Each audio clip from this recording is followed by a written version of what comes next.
साल था 1920। कंबोडिया का एक जंगल, जहां हम देखते ही बाघ का एक जोड़ा मीटिंग कर रहा था। आमतौर पर जंगल में ऐसी चीजें देखना स्वाभाविक है, दोनों खुश थे। यहाँ हम दूसरी तरफ देखते हैं जहाँ व्यापारियों का जमघट लगा हुआ था। यहाँ जंगल से लूटी गई चीजों की नीलामी हो रही थी। यही हम इस शख्स को देखते हैं जिसका नाम एडेन मैक्रोरी था। दरअसल यह एक शिकारी था। वह जंगल जाकर जानवरों का शिकार करता था और उनकी खाल, उनके दांत यहाँ लाकर बेचता था। इस बार वह हाथी दांत और बुद्ध जी की मूर्ति बेचने लाया था। यहाँ हाथी दांत को कोई नहीं खरीदा, जबकि बुद्ध जी की मूर्ति काफी महंगे दामों में नीलाम हो जाती है। इसे देखकर वह सोचता है अब वह जंगल से सिर्फ मूर्तियों को ही निकाला करेगा। इधर दिखाया जाता है बाघ का वह जोड़ा जो जंगल में बने एक पुराने मंदिर के खंडहर में रह रहा था। दरअसल ये दोनों माता पिता बन चुके थे। बाघिन ने 2 बच्चों को जन्म दिया था। दोनों बच्चे काफी तेज तर्रार और शरारती थे। दोनों साथ साथ खेलते थे और अभी हम देखते हैं कि उन्हें एक नारियल का सूखा फल मिल जाता है, जिससे वे दोनों फुटबॉल की तरह खेलने लगते हैं। इस बीच उन्हें हाथियों और इंसानों की आवाज सुनाई पड़ती है जो शायद उनकी ही तरफ चले आ रहे थे। वे दोनों भाई उनको आते हुए देखते हैं, हालांकि उनके माता पिता भी उन्हें आते हुए देखते हैं। बाघ जो उन पर नजर रखे हुए था, वह देखता है वहीं पर इंसानों ने अपना टेंट लगा लिया है और शायद ये शिकारी होते हैं। बाघ का परिवार समझ जाता है ये लोग उनका शिकार करने आए हैं। खैर रात हो जाती है और बाघिन अपने बच्चों को दूध पिला रही थी। उधर उन बच्चों का बाप इन शिकारियों पर नजर रखे हुए था। जैसे तैसे करते वह रात गुजर जाती है। सुबह होते ही दिखाया जाता है कि इस मंदिर के खंडहर से पुरानी मूर्तियों को तोड़ा जा रहा है। एक मूर्ति को उखाड़ने के लिए डायनामाइट लगाया जाता है। ब्लास्ट की आवाज से अपने बच्चों के साथ सो रही बाघिन और उसके बच्चे जग जाते हैं। शिकारियों का कुत्ता, जिसे बाघ के होने की बू आ जाती है, वह सूंघते और भौंकते हुए उस ओर दौड़ पड़ता है। उसके दौड़ने से वहां पर भगदड़ मच जाती है। सभी चिल्लाते हैं शेर आ गया, शेर आ गया। बाघिन अपने एक बच्चे को मुंह में दबाकर उसे किसी सुरक्षित जगह छिपाने भाग पड़ती है। वह दोनों बच्चों को एक साथ तो कैरी नहीं कर सकती थी। बाघ अभी भी उन शिकारियों पर नजर बनाए हुए था। दूसरा बच्चा जो खंडहर में चिल्ला रहा था, शायद वह मुसीबत में पड़ने वाला था। अब बाघ उस बच्चे को बचाने के लिए वहीं पास में छिप जाता है। मैक्रोरी और उसका साथी उस बच्चे की आवाज सुनकर उनके पास जाते हैं। यह आदमी जैसे ही उस बच्चे को पकड़ने हाथ बढ़ाता है, वहीं पर बैठा बाघ उस पर झपट्टा मारता है। वह बस अपने बच्चे को बचा रहा था, लेकिन मैक्रोरी उसे गोली मार देता है, जिससे उसकी मौत हो जाती है। बच्चा देखता है उसके बाप को मार दिया गया है, लेकिन बेचारा वह कर भी क्या सकता था। वह अपने बाप की लाश के नीचे जाकर छिप जाता है। थोड़ी देर में कुछ लोग उस जख्मी इंसान और बाघ की लाश को उठाकर ले जाते हैं। मैक्रोरी उस बच्चे को अपने साथ में लेकर चल देता है। एक जगह सभी रुकते हैं और अभी मैक्रोरी अपने दोस्त से कहता है कि उस बच्चे को निकालकर उसके पास ले आए। वह उसे निकालकर मैक्रोरी के पास ले जाता है। वह देखता है यह बच्चा बहुत प्यारा है और शायद उस बच्चे को भूख लगी थी, क्योंकि बच्चा मैक्रोरी की एक उंगली को मुंह में दबाकर चूस रहा था, जैसे कि वह अपनी माँ से दूध पीता था। हालांकि मैक्रोरी के पास खाने के लिए कुछ नहीं था। वह उसे शहद की एक कैंडी खिलाता है। बच्चा उसे बड़े चाव से खाता है। शायद वह कैंडी उसे पसंद आ गई थी। खैर इसके बाद वे सभी वहां से रवाना होते हैं। थोड़ी देर के बाद वे सब जंगल में बने एक गांव में पहुंचते हैं, जहां के लोग बाघ की लाश देखकर बहुत खुश हो रहे थे। उस गांव का सरपंच मैक्रोरी को बाघ मारने के बदले शुक्रिया कहता है, क्योंकि वह बाघ उन गांव वालों की गाय, बकरियां और अन्य जानवरों को शिकार बना लेता था। ऐसा उस सरपंच का कहना था। खैर थोड़ी देर में वहां प्रशासन के कुछ लोग आते हैं। वे जंगल से लाई गई मूर्तियों को देखते हैं। इसके बाद मैक्रोरी को गिरफ्तार कर लिया जाता है। दरअसल प्रशासन को मूर्तियों की सूचना यहाँ के सरपंच ने दी थी और इसके बदले में सरपंच को पैसे भी मिल जाते हैं। अब रात का समय होता है। बाघ का वह प्यारा बच्चा बाहर जंजीर से बंधा हुआ था। अपने परिवार के बगैर उसकी यह पहली रात थी। वह चिल्ला रहा था। उसकी आवाज सुनते सुनते गांव के पास वह बाघिन और उसका दूसरा बच्चा भी आ जाता है। अपनी माँ की आवाज सुनकर बच्चा काफी तेज तेज आवाज करने लगता है। सरपंच को इसकी आहट लग जाती है। वह कबीले के सभी लोगों को हार्न बजाकर जगा देता है। कबीले के वे लोग आग से जलती हुई लकड़ी को बाघिन की ओर फेंकने लगते हैं। इस तरह उसे वहाँ से भागना पड़ता है। अगले दिन सुबह एक गाड़ी आती है और उस बच्चे को बेच दिया जाता है। दरअसल ये लोग सर्कस वाले थे। बच्चा लकड़ी के बॉक्स में था और उसे ले जाया जा रहा था। इस बीच उसकी आवाज सुनकर रास्ते में बाघिन गाड़ी का पीछा करती है और दौड़ते हुए गाड़ी पर चढ़ जाती है। बच्चे को छुड़ाने की कोशिश करती है, लेकिन ड्राइवर गाड़ी को जिग जैग ड्राइव करके बाघिन को सड़क पर गिरा देता है। दूसरा बच्चा भी दौड़ता हुआ अपनी माँ के पास आता है। दोनों उसे जाते हुए देख रहे थे और उसे तब तक देखते रहते हैं जब तक वह उनकी आंखों से ओझल नहीं हो जाता। बच्चे को सर्कस में लाया जाता है, जहाँ उसे बॉक्स से निकालकर यह आदमी उसका परिचय करा रहा था। और वह उसे एक नया नाम देता है, कुमाल। इतने में सर्कस का सरदार आता है। वह बच्चे को अजीब तरह से पकड़ रहा था, जिसे बच्चा उसके हाथ में काट लेता है। वह गुस्सा होकर उसे बेरहमी से पीटता है और पिंजरे में डाल देता है। उसके पड़ोस वाले पिंजरे में एक टाइगर पहले से बंद होता है। वह बच्चा उसकी तरफ देखता है, शायद उसे कुछ मदद मांग रहा था, लेकिन उसे भी कोई कम कष्ट नहीं थे। उसने भी बहुत सारी यातनाएं झेली हुई थी, भला वह उसकी मदद कैसे कर सकता था। दोस्तों, जानवर भी एक दूसरे का दुख दर्द सब समझ जाते हैं। इधर दिखाया जाता है यह शख्स जो वहाँ का स्थानीय प्रशासक होता है, वह एडेन मैक्रोरी को जेल से रिहा करवा लेता है, क्योंकि उसको अपने महामहिम राजा को खुश करना था। ये राजा साहब थे। शेर की खाल, पुरानी मूर्तियां, इन सब का इन्हें बहुत शौक था। इसके लिए उन्हें मैक्रोरी जैसे शिकारी की जरूरत थी। मैक्रोरी जंगल आ चुका था। उस बाघिन को पकड़ने के लिए शिकारियों ने जाल भी बिछा दिया था। वह बच्चा जाल के बिल्कुल पास आ गया था। बाघिन उस जाल को देखकर सब कुछ समझ जाती है।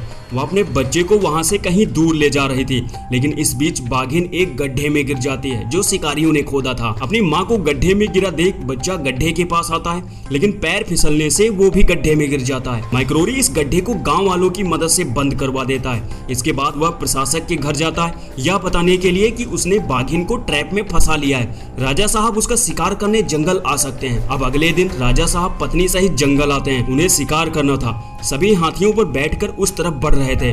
उस ट्रैप को खोल दिया जाता है। बाघिन उस गड्ढे से बाहर आती है, साथ में उसका बच्चा भी निकल जाता है। जंगल में काफी सारे गांव वाले उसे चारों ओर से घेरे हुए थे। वह सब शोर मचाते हुए बाघिन को हाथियों की तरफ ले जा रहे थे, ताकि राजा साहब उसका शिकार कर पाएं।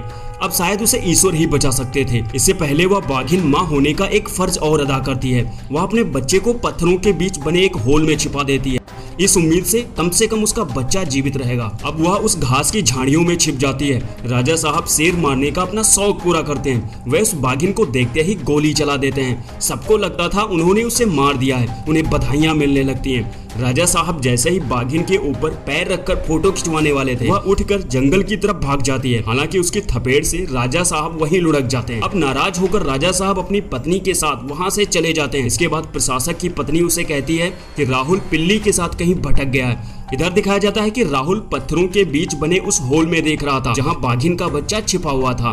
दरअसल उसकी पिल्ली वहीं बैठकर तेज तेज भौंके जा रही थी। इसके बाद राहुल उस बच्चे को अपने घर ले आता है। वह उसके साथ खेलता था और उसको सांगा कहकर बुलाता था। इधर कुमाल को अपने परिवार से बिछड़ने का गहरा दुख होता है। वह बेजान सा पड़ा हुआ था। इसके लिए खाना लाया जाता है, लेकिन वह खाना नहीं खा रहा था। सर्कस वाले उसका खाना वहीं छोड़कर चले जाते हैं। इसके बाद यह टाइगर जो उसके बगल वाले गेज में बंद था, वह अपनी पूंछ से कुमाल को उठाने की कोशिश करता है। पूंछ देखकर कुमाल को अपने पिताजी की याद आ जाती है। कुमाल उस पूंछ से खेलने लगता है और अब वह खाना भी खाता है। इधर हम देखते हैं प्रशासक मैक्रोरी को खाने पर बुलाता है। खाने के दौरान वह मैक्रोरी से कहता है कि राजा साहब से अगले हफ्ते उसकी मीटिंग होने वाली है। इस मीटिंग में गिफ्ट के तौर पर वह राजा साहब को बाघिन की खाल देना चाहता है, इसलिए वह उसके लिए बाघिन खाल की व्यवस्था कर दे। खैर, इसी सिलसिले में मैक्रोरी सर्कस वाले के पास जाता है, जहां उसकी मुलाकात कुमाल से होती है। कुमाल उसे देखकर पहचान जाता है और मैक्रोरी भी उसे पहचान जाता है। वह उसे वही शहद वाली कैंडी खाने को देता है। उसी समय सर्कस के ये दोनों शख्स आते हैं और बाघिन खाल की डील 1 लाख रुपए में पक्की हो जाती है। वह उसे अगले दिन लेने आने को कहता है। अगले दिन कुमाल को उस पिंजरे से निकलकर साइड वाले बड़े पिंजरे में डाल दिया जाता है, जिसमें वह टाइगर रहा करता था। दरअसल इन लोगों ने उस टाइगर को मारकर उसकी खाल मैक्रोरी के हाथों 1 लाख रुपए में बेच दी थी। इधर राजा साहब को प्रशासन द्वारा खाल गिफ्ट की जाती है। वे उस खाल के साथ फोटो खिंचवाने वाले थे, लेकिन जब वे उस खाल को देखते हैं, उसे देखते ही वे भड़क जाते हैं, क्योंकि उस खाल के कान में कोई छेद नहीं था। वे समझ जाते हैं प्रशासक ने उन्हें बेवकूफ बनाया है। इधर प्रशासक अपने घर पर दूर दराज से आए कुछ इन्वेस्टर्स के साथ मीटिंग कर रहा था। वह उस जंगल को एक टूरिस्ट स्पॉट बनाना चाहता था। इस बीच पिल्ली सांगा पर भौंकने लगती है। वह उस पर खूब भौंकती है। सांगा उसे अपना पीछा छुड़ाने के लिए इधर उधर भाग रहा था। वह एक कोने में जाकर छिप जाता है, लेकिन पिल्ली वहां भी उसे तंग करने पहुंच जाती है। अब सांगा तो एक बाघ था, डर कर बैठना उसकी फितरत ना थी। वह उसे चीर फाड़ देता है। इसे देखकर प्रशासक की पत्नी भड़क जाती है। वह सांगा को पुलिस से पकड़वा देती है। हालांकि राहुल सांगा से दूर नहीं रह सकता था। वह रोता है, लेकिन वह कर भी क्या सकता था। उसकी माँ उसे पकड़ लेती है और अब राहुल सांगा को जाते हुए देख रहा था। पुलिस वाले सांगा को राजा साहब के वहां छोड़ आते हैं। राजा साहब के महल में और भी कई जानवर बंद थे। उसी बगल में सांगा को भी बंद कर दिया जाता है। अब कहानी में कुछ महीने बाद का समय दिखाया जाता है। यहाँ सर्कस में हम जिस टाइगर को देख रहे हैं, दरअसल ये कुमाल है। वह काफी बड़ा और जवान हो चुका है। सर्कस वाले उसे फायर रिंग से निकलने की ट्रेनिंग दे रहे थे। आमतौर पर बाघ, शेर जैसे और भी कई जंगली जानवर आग से डरते हैं। कुमाल आग से डर रहा था, लेकिन वे लोग उसे मार पीट कर फायर रिंग से निकलने के लिए मजबूर करते हैं। मार खाकर आखिरकार कुमाल उस फायर रिंग से निकलने में कामयाब हो जाता है। इधर सर्कस के बाहर एक गाड़ी आकर रुकती है, जिसमें यह शख्स उन लोगों से कहता है कि उसे एक बाघ चाहिए जो राजा के बाघ से मुकाबला कर सके, क्योंकि राजा साहब एक त्योहार मना रहे हैं। इस त्योहार में 2 बराबर के बाघों की लड़ाई करवाई जाती है, जिसका लुत्फ उठाने काफी लोग आते हैं। इस लड़ाई में एक बाघ की मौत निश्चित होती है। बेहतर है कि वह तुम्हारा वाला बाघ हो।